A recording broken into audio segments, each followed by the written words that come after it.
suicidal satellites that clean up space. Pollution is a blight on land, sea, and even in space. More and more uncontrolled satellites and other space debris are circling the Earth. Astroscale, a Japanese firm, is aiming for orbital sustainability by launching cleanup satellites. The first mission, ELSA-D, End of Life Services by Astroscale demonstration, is scheduled for 2020. It will feature a servicer and a sea-linked satellite, both fitted with magnetic plates. The aim is to show that the servicer can target, find, and dispose of a junk satellite by binding with it and disintegrating on re-entry. The system could also be used to repair satellites in the future.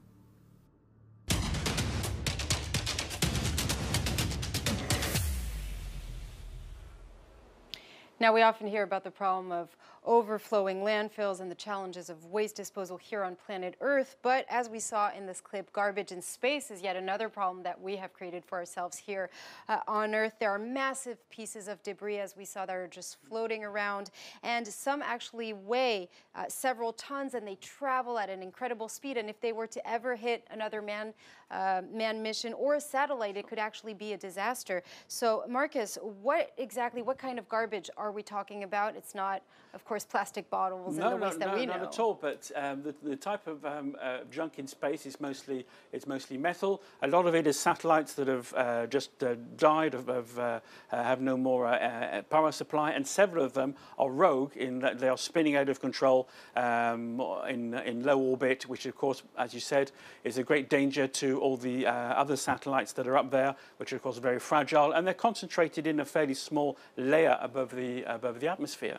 And of course, this is a great problem because we will need to deploy more and more satellites, probably microsatellites, for at least two major issues. One would be to bridge the digital divide, which is a major concern for us at Netexplo and our partners at UNESCO. Satellites are one way of bringing the internet to the parts of the world that do not have access to information and education in the way we do it in developed countries.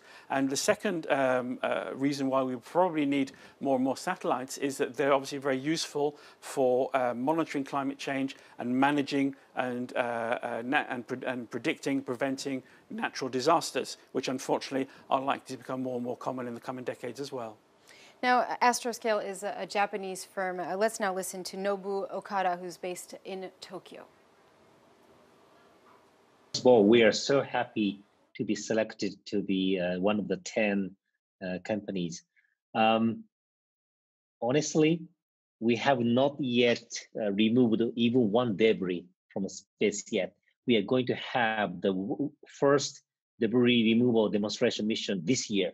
So it's a bit, I feel kind of awkward because after completion of the demonstration, maybe we are worth awarding, but it's not yet. But having said that, our team are very happy. So because our team joined from space agencies and large companies, moved to Astroscale to remove the space debris and make space sustainable.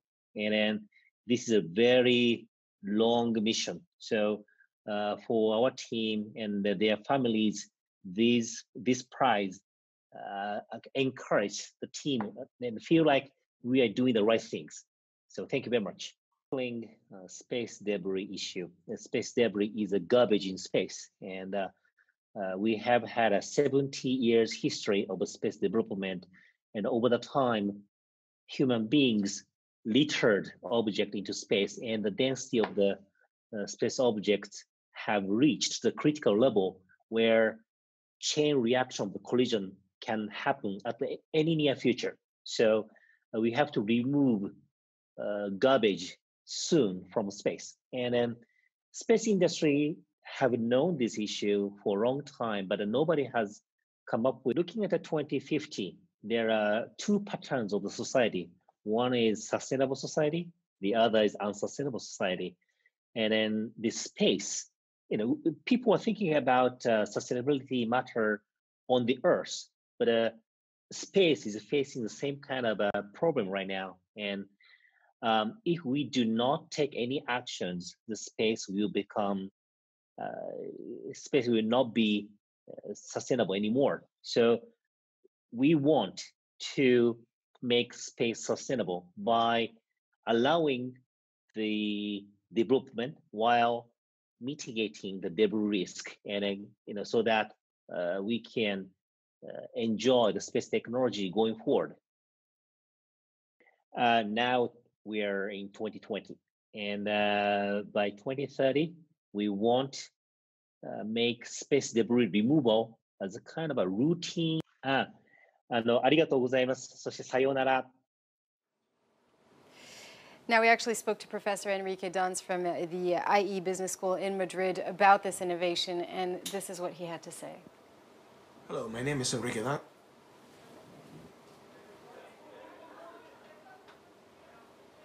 Hello, my name is Enrique Duns, Professor of Innovation in IE University. The space in general, and in particular the orbits of our planet, will become one of the most important and competitive economic panoramas of the 20s. SpaceX has revolutionized the industry by dramatically lowering the barriers to entry. The company will launch some 12,000 satellites in 3 different orbits in the next few years. Amazon will launch more than 3,000 in the same environment. Many other companies are competing in this market. The market is flourishing, is becoming really big. This industry will become huge and will provide a number of services. Many of the things that of the services we get right now, like telecommunications or observation, will come from satellites, among many other things. I gave my highest marks to Astroscale because it's a startup positioning itself to become a platform in such economic ecosystem, and that's extremely important. A platform business model in such ecosystem could have a lot of possibilities. Astroscale is trying to become the standard for services performed to satellites while in orbit, whether we talk about updating them, solving problems, or decommissioning and destroying them when the space becomes too crowded. A few years ago, a company like this would have probably sounded crazy. We used to think that space was an unlimited place. But by now, we know the problems that arise from a saturation of our orbits. And we know for sure that we need some fix for this problem. And Astroscale could be a very interesting possibility to do all these things, to clean up the space or to service space while in orbit. The space is not necessarily a one-way street. Astroscale seems to be uniquely positioned to provide these services in a market that will become extremely interesting and with very few other competitors. Now, Professor Enrique Duns there really gave us some perspective on how much of a growing problem this is actually going to be. Just to be clear, once they've actually collected all this garbage, does it come back to Earth, and what actually happens then? No, these satellites are designed to lock on to space debris, which is a huge feat of engineering, because often these junk satellites are just completely out of control, and they lock onto them with a magnetic plate. And the idea then is to disintegrate together in a controlled way, so none of the junk ends up on Earth and it all gets burned up in the atmosphere. The first mission this year will just get rid of one satellite. The idea later is for each mission to take care of 3 or 4 items of space junk that pose problem in low orbit, and then burn them all up together in like a suicide mission. But isn't there a contradiction in the fact of having to send satellites to get rid of parts of other satellites? I mean, isn't it it feels like, it's not getting rid of the problem. Well, that's quite right. And that's why Astroscale, for example, want to set up a system where their technology is built into satellites as we launch them. And then there could be, for example, a permanent satellite in space that would clean all the others up. The problem is you need to capture them. And there's no technology built into the satellites that are currently in space that enables us to capture them easily and destroy them without any impact on the environment. Now, this is an interesting point, because it was also mentioned by Enrique Duns there. He was saying that, a couple of years ago, this innovation would have sounded completely crazy. So it means that we created all these different satellites, all these objects that are to be sent to space without even thinking about what we're supposed to do with them. What's next? And that's part of developing an innovation, to think about what's next. Yeah, I think entrepreneurs and innovators are more and more aware of the need to factor in their impact and their end-of-life solutions into into what they make, what they design. But this hasn't always been the case. And as Enrique Dance mentioned, we used to send things up into space and assume that it was infinite. But the low orbits that these satellites operate in do not have infinite capacity for the thousands and thousands of satellites that we're planning to send up there. So they really need cleaning up if these satellites are going to fulfill their potential of, for example, helping us manage natural disasters or bringing the internet to regions that don't have the infrastructure for now.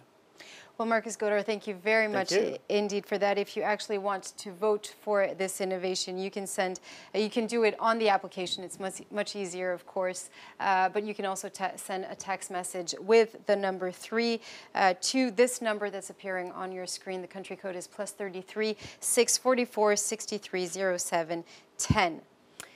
And we're going to move on now to Tom is going to be actually back on set with Land Life. It's an innovation from the Netherlands, and they've planted more than 1 million trees last year, and this is just the beginning.